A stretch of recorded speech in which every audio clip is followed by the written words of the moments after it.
சித்த மருத்துவ பல்கலைக்கழகம்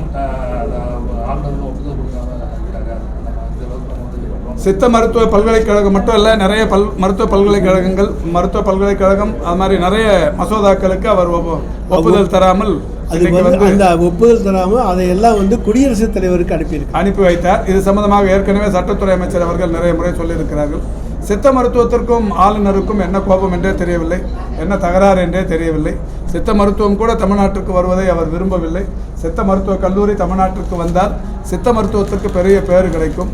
பழங்காலத்து மருத்துவ முறைகளில் சித்த மருத்துவம் ஒன்று என்பது சிறப்புக்குரிய ஒன்று.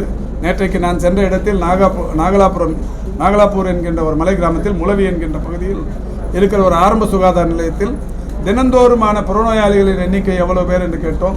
91 பேர் சராசரி என்றார்கள். அங்கே அந்த மருத்துவமனைக்கு வருகிற சித்த மருத்துவத்திற்கென்று வருகிறவர்கள் புறநோயாளிகள் எவ்வளவு பேர் என்று கேட்டோம். 62 பேர் என்றார்கள். ஆக 1/3 பங்கு சித்த மருத்துவத்தை தேடியும் பழங்குடியினர் வருகிறார்கள்.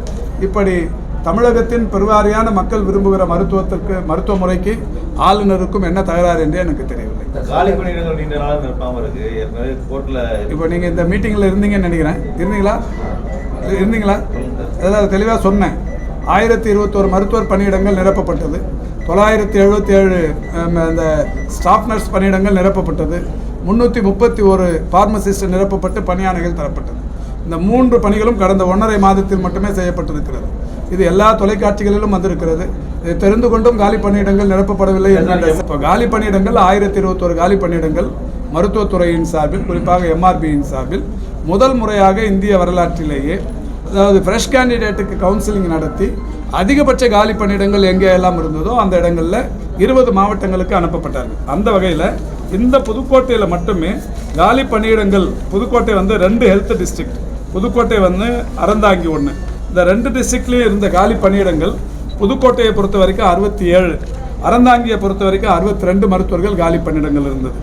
இப்போ நாம் இந்த 20 டிஸ்ட்ரிக்டில் இந்த 2 டிஸ்ட்ரிக்ட்டுமே சேர்ந்து இருந்தது. ஃப்ரெஷ் கேண்டிடேட்டை இந்த டிஸ்ட்ரிக்டில் நீங்கள் வேலை எடுக்கணும்னு சொன்னதில் 67 வேகன்சியில் 64 பேர் வேலைக்கு எடுத்திருக்கிறாங்க. இது வரைக்கும் 59 பேர் சேர்ந்துட்டாங்க. இந்த சேர்ந்த செய்தி நீங்கள் தகவல் தெரிஞ்சுக்கணும். ஏன்னா ஒரு பத்திரிகையாளர் என்னும்போது நல்லதையும் தெரிஞ்சுக்கணும், அதில் கெடுதல் இருந்தால் அதையும் கேட்டு சொல்கிற அளவுக்கு உங்களுக்கான நாலேஜை வளர்த்துக்கணும். இங்கே இவ்வளோ காலி பணியிடங்கள் 67 இருந்தது.